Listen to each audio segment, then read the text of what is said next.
Le camp de Korczowa, à quelques kilomètres de la frontière de la Pologne et l'Ukraine, est un point de transit pour les réfugiés. Dès qu'ils sortent des bus, ils sont accueillis par des bénévoles qui leur fournissent nourriture, eau et autres produits de première nécessité.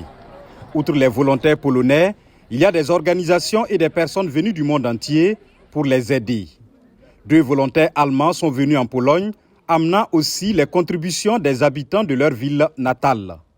J'organisais le truc, nous nous rassemblons via Facebook dans ma ville natale et en quelques heures, plus d'une centaine de personnes sont venues et ont donné beaucoup de nourriture, de vêtements et de l'argent.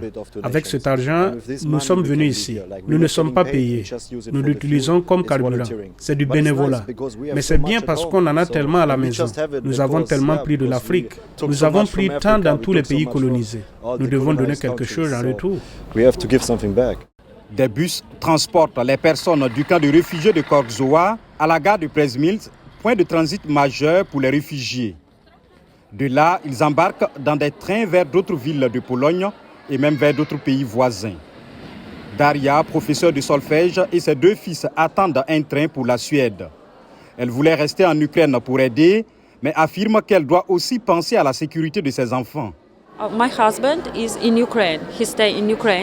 Mon mari est en Ukraine. Il est resté en Ukraine pour protéger son pays. Nous avons décidé de partir parce que je m'inquiète pour leur vie. Je ne pense pas à ma vie. Je dois réfléchir à la façon de les protéger.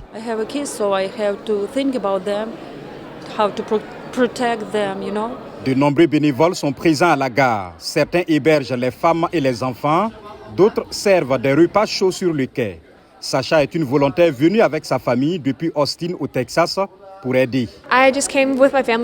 Nous sommes venus en famille, nous voulons juste aider. Ma famille parle russe et nous nous sentons donc particulièrement qualifiés pour venir parce que nous pouvons traduire. La plupart des bénévoles sont venus de leur propre chef.